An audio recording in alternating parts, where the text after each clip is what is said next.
Hey friends, welcome back to Call Me After Coffee. My name is Bree. If you're new here, welcome. If you've been around for a while, thanks for coming back. Today I thought it was time for another round of 5-star or flop. For anyone who's been around for a while, instead of doing 5-star predictions and then never reading the books on the list, I keep track of books that I kind of think are gonna be 5 stars, and then I do like a mini little 5-star or not wrap up. And so I have a stack of 5 books here that I've collected over the last few months since I filmed the last one of these, and I'm just gonna jump right in. So the first book that I have on the stack is The Girl Who Drank the Moon. This came very highly recommended from I think both Krista and Katie. And this one I really enjoyed, but I didn't love it as much as I wanted to or thought I was going to. I ended up giving this one 4 stars. I thought it was really good, but there were a couple elements, particularly with Glurk's character, that weren't quite my jam. I did like him as a character, but I felt that he was a little bit too poetic for my little can't read between the lines brain. So this one kind of had a couple parts that kind of pulled me out of the story, or that I didn't quite get what they were trying to say, which is probably just a me thing. But this one for me didn't end up being a 5-star, but I still did really like it. I read this one for middle grade March and it was fun. It just wasn't like a perfect read for me. And then the second one is also middle grade, and this is Sweep, the story of a girl and her monster. Katie mentioned this one, and I also read this one for middle grade March, and this one is all the stars. This one was like a perfect book for me. It was so good. It's also, like I said, a middle grade, but it's just written in such a beautiful way that it's enjoyable for, I think, all ages. I really loved the story. I've mentioned before, the main character's name is Nan Sparrow. Jared calls me Nan all the time, and I also have a tattoo of a sparrow. I absolutely loved this book. I loved her character. I thought she was so sweet, kind of gritty, and it was just such an interesting little spin on a historical fiction.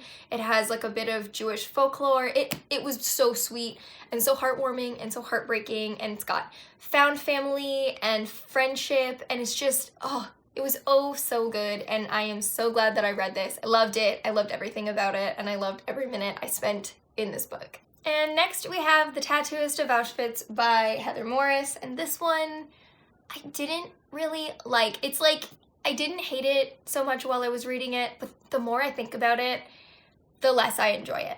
So in the beginning, this was one that I thought I was going to absolutely love. The first 100 pages I did enjoy, and I thought that it was going to go to a good place, and I expected to give it 5 stars because the story itself is incredibly heartbreaking.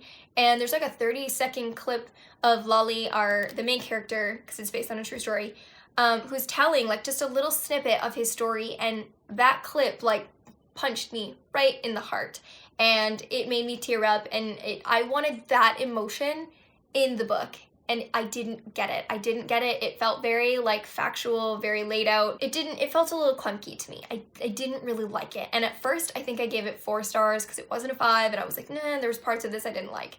And then I went back and I was like, you know what? No, there's parts that I really didn't enjoy a huge portion of the book. I was kind of bored. I just read it because it was a quick read, and I ended up bumping it down to a 3.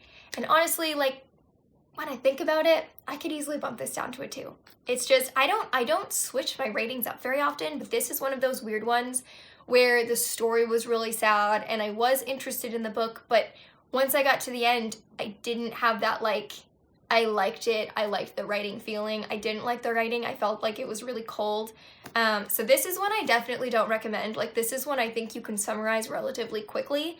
I just wish that there was more heart in this story. Like, I wish I felt the emotion and I felt the things that happened more so than just seeing them and hearing about them secondhand. Let me know down below what you thought of this one, if you loved it or hated it or whatever.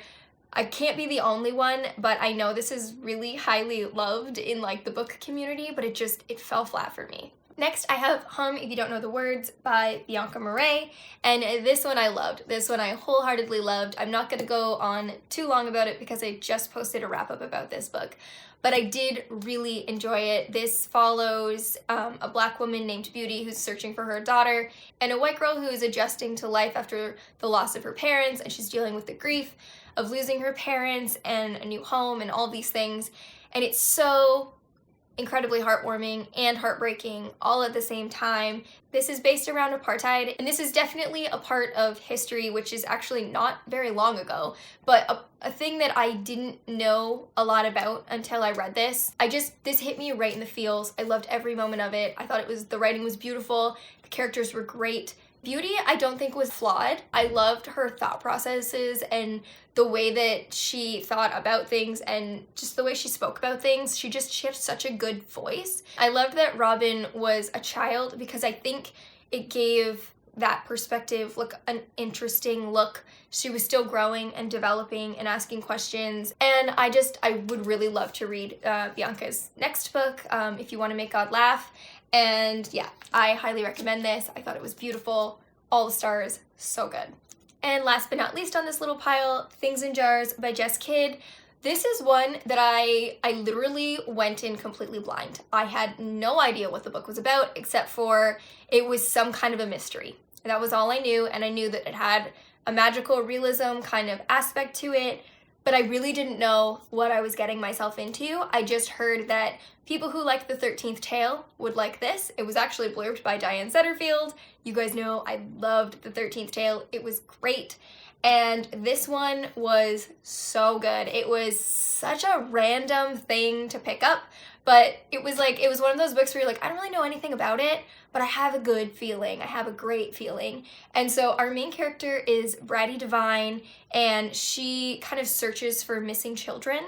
And one of our other main characters is a ghost named Ruby O'Doyle. And it's just such an entertaining story. It's eerie. It's got some dark elements to it. It is so good. The writing was beautiful. I want to read more of Jess Kidd's books so bad. I have Himself downstairs that I want to get to at some point, and she also has another book called The Hoarder, I think, and I really want to read that one as well. I've heard great things. I read this, and then as I was reading it, I got my friend Kirsty to grab the audiobook as well, and it was so fun to talk about, and she's gone on and she's actually reading Himself right now, and she already read The Hoarder. She loved The Hoarder, she loved this, and I'm really excited to read more of her books because I have a feeling I'm going to love them as well. This was just so much fun, and I cannot wait to experience more from this author. That's everything that I've got for today. Leave a comment down below. Let me know what was your last 5-star read or the last book that you really, really loved. I would love to know that down below while you're down there. If you haven't subscribed already, please do, and hit the bell so you don't miss future notifications. I do upload most Mondays and Thursdays, and I will talk to you guys all soon. Thanks so much. Bye. I should have kissed you. Your hair was longer. I pulled away from